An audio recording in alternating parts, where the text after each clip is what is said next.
संत का स्वभाव बहुत ही सरल होता है, बहुत ही प्रेम का होता है। संत कभी भी पद का चिंता नहीं करता है, पद का खोज नहीं करता है, वो धन का खोज नहीं करता है, धन इकट्ठा नहीं करता है, पद का चाह नहीं रहता है। संत का जीवन सहज होता है, सरल होता है। अगर संत अपने शिष्यों से, अपने मित्रों से, अपने सगी संबंधियों से अगर क्षमा मांगने को कहता है तो क्षमा के साथ क्रोध भी होता है, अहंकार भी होता है। अगर गुरु कह रहा है कि क्षमा मांगो तो गुरु के पास एक अहंकार है, एक क्रोध है जो अपने शिष्यों को कह रहा है कि क्षमा मांगो। ये संत का जीवन नहीं है। संत हमेशा से सरल है, संत हमेशा से क्षमा किया है। वो जानता है संत कि संसार बेहोशी में जी रहा है, गलती हो सकता है, गलती होता भी है। संत हमेशा इसीलिए वो क्षमा करता है, या संत हमेशा क्षमा किया है। लेकिन वो संत ये नहीं कहेगा कि तुम क्षमा मांगो, क्षमा मांगने से पहले वो क्षमा कर दिया है।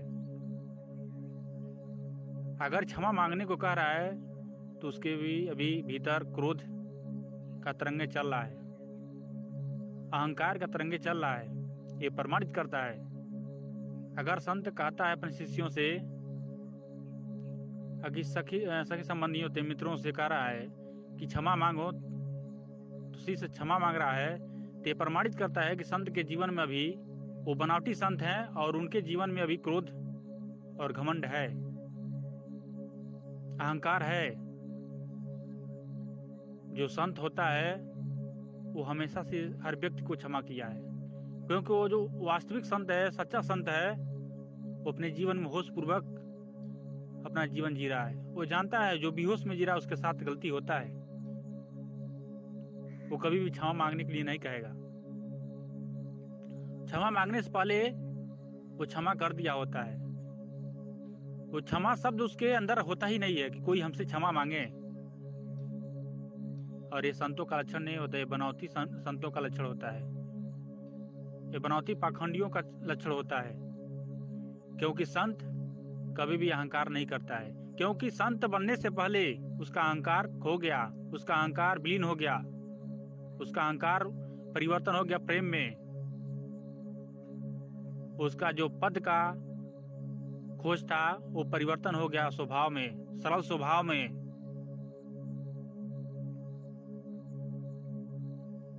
संत वही होता है जिसका जीवन सरल होता है।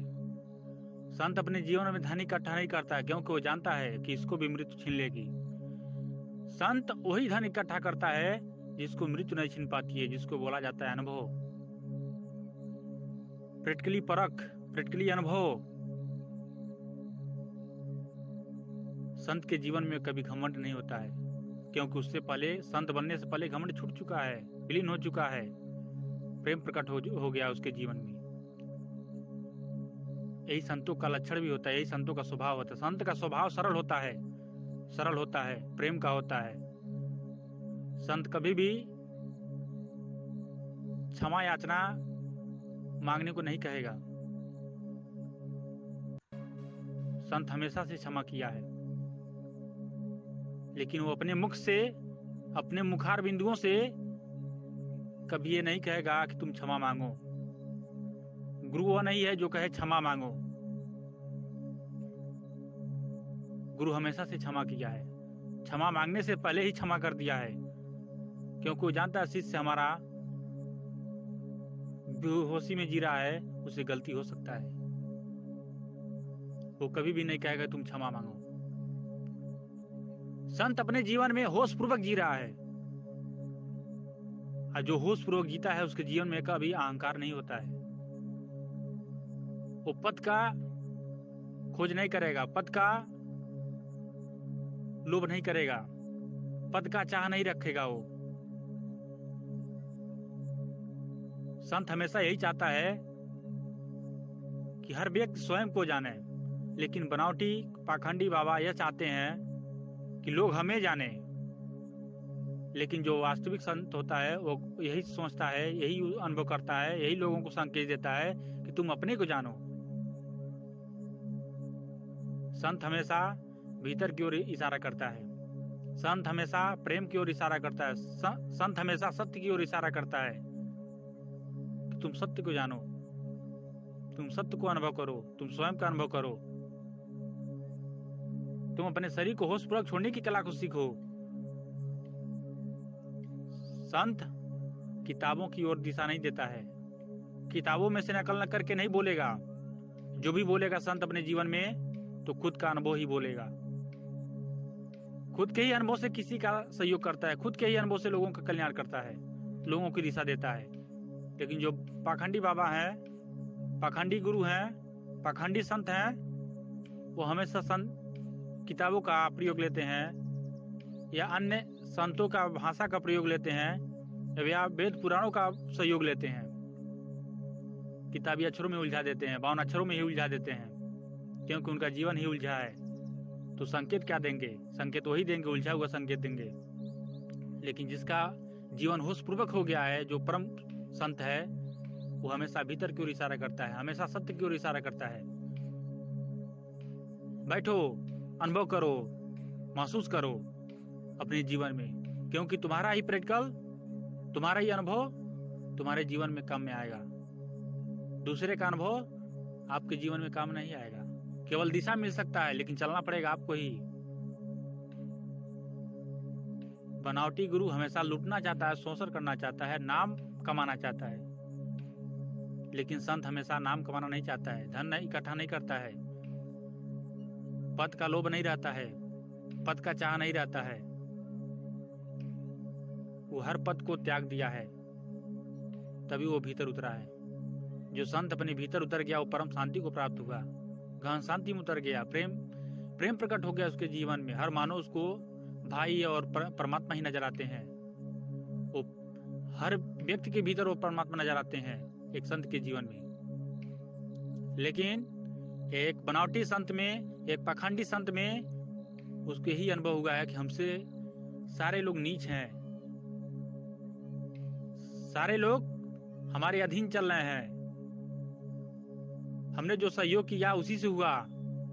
उनके पास ये अहंकार बचा रहता है, इसीलिए वो हमेशा अहंकार में ही जीते हैं और उनका अहंकार में ही जीवन बीत जाता है और अंत में तड़पते हुए जाते हैं, भटकते हुए जाते हैं।